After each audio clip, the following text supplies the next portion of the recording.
നടൻ, നിർമ്മാതാവ്, വിതരണക്കാരൻ എന്നീ നിലകളിൽ മാത്രമല്ല ലാലേട്ടൻ ശോഭിച്ചത്. താനൊരു നല്ല ഗായകനാണെന്ന് അദ്ദേഹം തെളിയിച്ചു. ചിത്രം, വിഷ്ണുലോകം, കളിപ്പാട്ട്, സ്ഫടികം, ബാലേട്ടൻ എന്നിങ്ങനെ ഭ്രമരത്തിലെ അണ്ണാറക്കണ്ണയിൽ എത്തി നിൽക്കുന്ന പിന്നണി ഗാനങ്ങൾ. ഓണപ്പാട്ടിലും ആൽബങ്ങളിലും ഭക്തിഗാനങ്ങളിലും നിറസാന്നിധ്യമായി ലാലേട്ടന്റെ ശബ്ദം.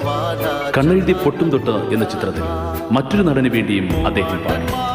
മണികണ്ഠൻ എന്ന ആനിമേഷൻ ചിത്രത്തിൽ പന്തളരാജന്റെ ശബ്ദത്തിനായി നിർമ്മാതാക്കൾ സമീപിച്ചതും നമ്മുടെ ലാലേട്ടൻ.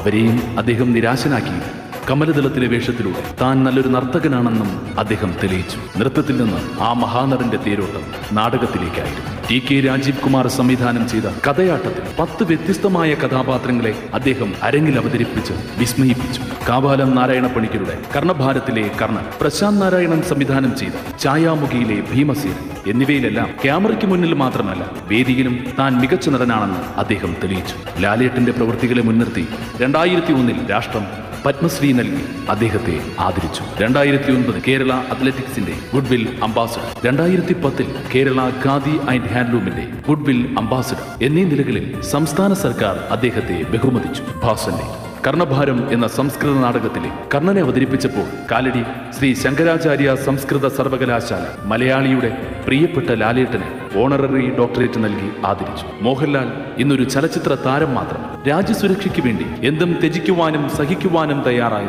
ഒരു ലഫ്റ്റനന്റ് കേണൽ കൂടിയാണ്. ലോക സിനിമാ ചരിത്രത്തിലെ ആദ്യത്തെ ലഫ്റ്റനന്റ് കേണൽ. കാർഗിലിൽ വീരമൃത്യു വരിച്ച് ധീര ജവാന്മാരെ പ്രണമിച്ചുകൊണ്ട് നിങ്ങൾക്ക് മുന്നിലെത്തുന്നു Padmashri Bharat lieutenant colonel doctor Mohanlal.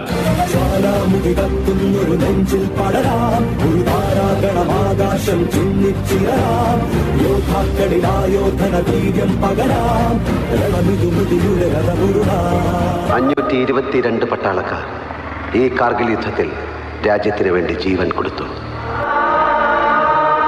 മരണഭയമല്ല തോന്നുന്നത്, തിരിച്ചടിക്കാനുള്ള ആത്മവീര്യവും ലക്ഷ്യം പിടിച്ചെടുക്കാനുള്ള ആവേശവുമാണ്. അതിനിടയിലാണ് നമ്മുടെ അവസാനമെങ്കിൽ സൈനിക ബ്യൂകളിൽ നിന്ന് ആലപിക്കുന്ന ലാസ്റ്റ് പോസ്റ്റും ഗൺ സല്യൂട്ടും ഏറ്റുവാങ്ങി ഈ നാടിനോട് വിട പറയുന്നതിൽ നമ്മൾ അഭിമാനിക്കുന്നു. ഇതിൽ ആദ്യം മരിച്ചത് ആരാണെന്നറിയില്ല, പക്ഷെ ഇതുപോലെ മരിച്ചു വീഴുന്നവർ പകർന്നു തരുന്ന ആത്മവീര്യവും കാശ്മീർ മുതൽ കന്യാകുമാരി വരെയുള്ള കോടിക്കണക്കിന് ജനങ്ങളുടെ പ്രാർത്ഥനയും കൂടി ഉള്ളപ്പോൾ പിടിച്ചെടുത്തിരിക്കുന്നു. നമ്മുടെ സമാധാനത്തിന് വേണ്ടി ജീവൻ ബലിയർപ്പിച്ച ധീരയോദ്ധാക്കൾക്ക് വേണ്ടി ഒരു ഇന്ത്യൻ എന്ന നിലയിൽ ഒരൊറ്റ കണ്ണീർ, ഒരാശ്വാസത്തിലെങ്കിലും let us shed one drop of tear for the soldiers who laid there today for our tomorrow. Jai Hind, Jai Hind. ഈ സ്നേഹം, ഈ ആരാധന ലാലേട്ടനെ ലാലേട്ടനാക്കിയത് ഇതാണ്. ഇനിയും ഉയരങ്ങൾ കീഴടക്കാൻ പ്രചോദനവും നിങ്ങൾ തന്നെ, നിങ്ങൾ ഓരോരുത്തരും.